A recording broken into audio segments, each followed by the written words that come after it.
Salut tout le monde, bienvenue dans cette nouvelle vidéo où on va parler un petit peu d'hellénisme païen. Donc je sais pas du tout si c'est un vrai terme, mais ou de paganisme helléniste, peut-être. En tout cas voilà, petit mot avant de commencer, cette vidéo n'est pas du tout à but historique ni à but, on va dire, de représenter exactement l'hellénisme reconstitutionniste ou le dodécatéisme, pas du tout. C'est pour vous montrer un petit peu comment moi je ferai ma pratique de l'hellénisme à ma manière. Donc c'est pour ça je tenais vraiment à vous le dire avant que voilà, que dans les commentaires on me dise peut-être bah alors c'est pas du tout comme ça en fait. Ouais. Donc c'est vraiment un petit mot pour vous dire que tout simplement, je fais ma pratique avec, je prends ce qui résonne avec moi, ce qui pour moi est le plus, on va dire, faisable à l'heure actuelle avec nos moyens modernes et avec les ressources que j'ai à l'heure actuelle. Et on va pouvoir commencer tout de suite. Alors, qu'est-ce que l'hellénisme ? Eh bien, l'hellénisme, c'est la religion qui est basée sur le panthéon grec, donc la religion des divinités grecques, donc du polythéisme. On ne va pas honorer un seul dieu comme dans la religion chrétienne, on a plusieurs divins, donc qui vont être en deux catégories. On aura les Uraniens et les Chtoniens.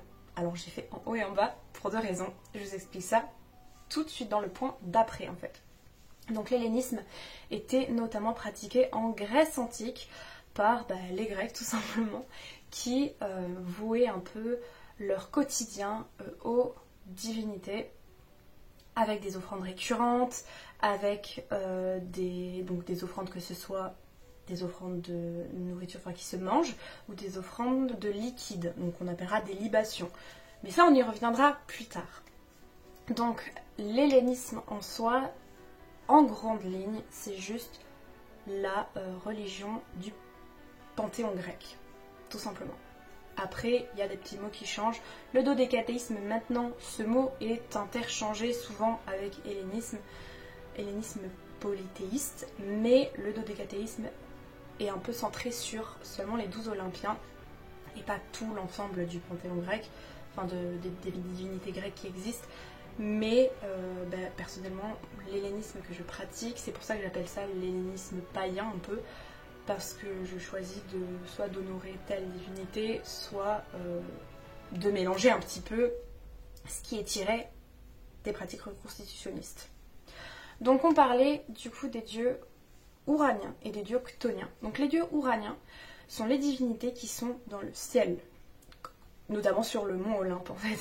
Donc on a les 12 Olympiens, malgré que parmi les 12 Olympiens il peut y avoir des dieux comme Hermès qui ne sont pas forcément que sur le mont Olympe. Donc Hermès a énormément d'attributs et de rôles en fait, et donc il est aussi chargé d'amener les âmes jusqu'aux enfers.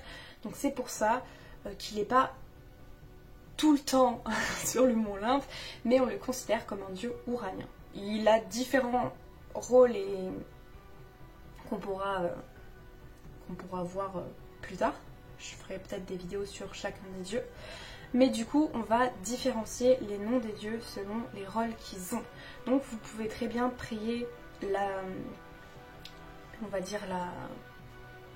Hermès qui est sur le mont Olympe, donc imaginons son rôle de dieu des voyageurs, de dieu voleur ou de dieu messager. Voilà, et vous pouvez dans un autre temps, avec les dieux chtoniens, prier Hermès, qui est le psychopompe et qui va emmener les âmes des défunts jusqu'aux enfers. Voilà, donc il y a des petites subtilités.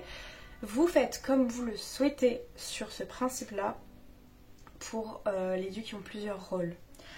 Donc évidemment, opposé aux dieux uraniens, on a les dieux chtoniens, qui se trouvent sous la terre, donc dans ce qu'on appelle le monde souterrain, donc aux enfers.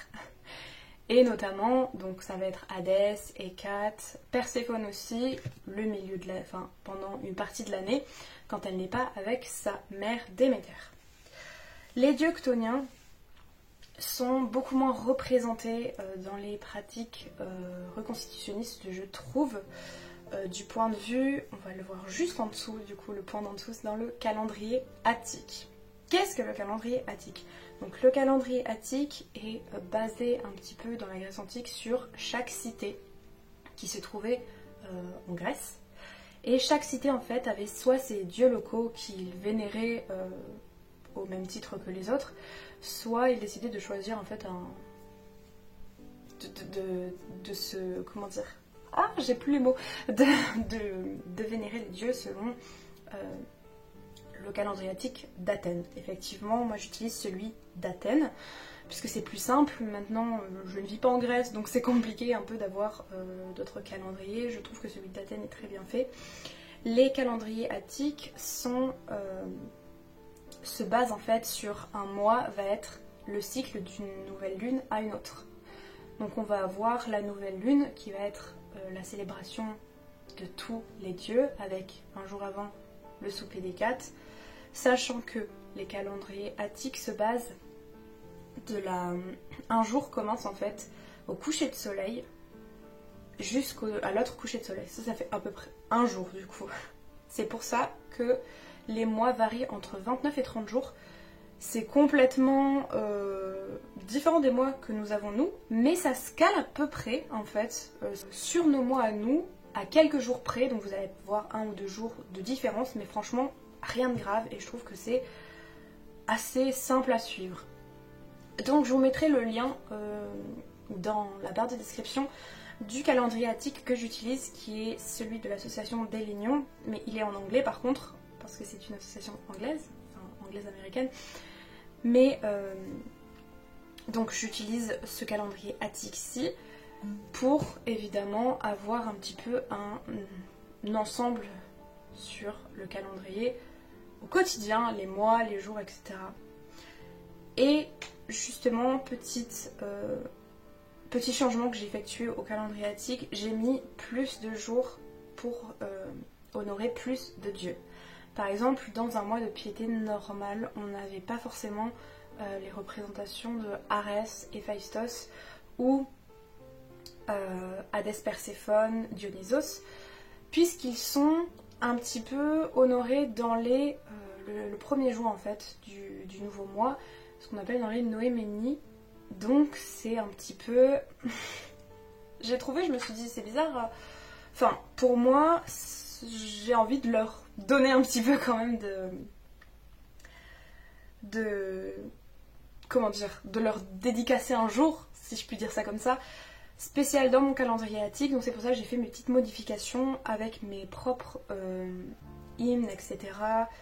que j'ai écrit moi-même, que j'ai pris des hymnes orphiques. Et ça, on va voir ça tout de suite. Puisque vous le savez peut-être ou peut-être pas, l'hellénisme n'est pas basé sur un texte sacré, comme pourrait l'être la religion chrétienne ou la religion musulmane avec la Bible ou le Coran. Ici, on est vraiment sur une religion qui va être un petit peu du bouche à oreille, selon les mythes et légendes qu'il peut y avoir autour des divinités. C'est vraiment quelque chose qui s'est propagé et qui est entré dans les mœurs. Vraiment, c'était un style de vie plus qu'une religion à suivre, on va dire, avec un lieu de culte. Ils avaient évidemment des temples, mais on pouvait très bien prier depuis chez nous, faire des choses depuis chez nous. C'est pour ça qu'il n'y a pas vraiment de prière. Donc il y a des prières qui existent, vous pouvez créer des prières. Personnellement, j'en ai créé une par exemple pour Hermès en tant que dieu des voyageurs, protecteur des voyageurs, puisque quand je sors de chez moi, je fais une petite prière à Hermès pour me protéger quand je vais quelque part. Protéger moi, ma voiture, etc. Voilà.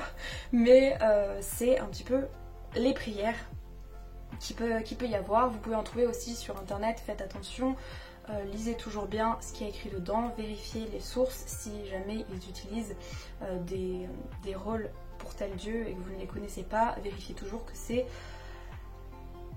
réel, que c'est le bon rôle en fait, avant de dire cette prière les yeux fermés et de vous lancer dans le bain en fait. À l'époque, les mythes se partageaient surtout par les poètes avec des hymnes donc, qui étaient créés pour raconter en chanson voilà les petits exploits des héros, des dieux, etc. Et c'est resté, et c'est à partir de ça qu'on a gardé les hymnes, notamment il y a les hymnes orphiques et les hymnes homériques que vous pouvez trouver sur internet qui sont traduits. Voilà, donc ça c'est une bonne nouvelle quand même. Vous trouverez, attention à ça par contre, vous trouverez du coup des hymnes, il me semble que ces hymnes orphiques, si je dis pas de bêtises, alors là peut-être que je me trompe totalement et j'ai pas vérifié avant, mais il y a des hymnes qui sont, d'une part vous avez les hymnes grecs et de l'autre les hymnes romains, donc faites attention vraiment à regarder si c'est les noms des dieux qui sont en grec ou en romain. Donc en tout ce qui est romain, ça va être le nom un peu des planètes, donc vous connaissez Neptune, Saturne, Uranus, etc. C'est totalement différent. Évidemment, comme dans chaque religion, on peut avoir des célébrations qui peuvent arriver un petit peu chaque année, en fait, sur une année, sachant que le nouvel an se passe en fin juin. Fin juin ou 1er juillet, je sais même plus. Bref, c'était il n'y a pas longtemps. Et donc les célébrations vont avoir lieu différents mois, sur différentes périodes, et peuvent aller de un seul jour à plusieurs jours, voire 1 ou 2 semaines pour certains. Donc là, on est dans le mois, si je dis pas de bêtises, hein, vraiment, on est dans le mois d'Hécatombaïon. Donc on a les Chronia, donc le festival en l'honneur de Chronos sous sa forme du dieu des récoltes et des moissons, je crois que c'est ça. Et donc on va l'honorer sous cette forme-là en le remerciant pour les récoltes qu'on a pu avoir, etc. Donc ça c'est un petit peu comme dans toutes les religions, comme on peut avoir eh bien, les fêtes comme Noël, Pâques, etc. Là ça va être des célébrations en l'honneur des dieux du coup, qui vont s'étaler sur toute une année. Mis à part ça, on a les célébrations du mois de piété. Donc un mois de piété se déroule donc soit de 29 à 30 jours. Et chaque jour, tous les mois, vous allez avoir la même structure. Donc le mois commence, comme j'avais dit précédemment, avec les Noéménies. Donc on honore les 12 dieux. Et chaque jour après, il va y avoir une ou plusieurs divinités et des héros qui vont être aussi honorés à l'aide d'hymnes, à l'aide d'offrandes, que ce soit des offrandes du coup consommables ou des offrandes liquides, enfin c'est toujours consommable mais c'est liquide. Et donc durant tout ce mois-ci on va avoir tous les jours, ou presque du moins, une divinité et des héros à honorer, et ça se finit avec le souper des quatre. Et c'est un petit peu, on va dire, le souper des quatre, rendre hommage à nos ancêtres quoi, en même temps que rendre hommage à Hécate. Ensuite on a aussi la propreté. Donc la propreté c'est très important dans la religion de l'hellénisme, parce que ça va constituer en fait un petit peu à la même manière que dans la religion chrétienne on prend de l'eau bénie pour faire le signe de croix, à la manière de la religion musulmane. Alors j'ai pas du tout le mot, mais je sais qu'ils se lavent avant d'aller prier, et c'est pareil dans les temples japonais où ils se nettoient pour entrer dans le temple. Donc là c'est un peu pareil. Donc la plus simple façon de se nettoyer, c'est de se laver les mains,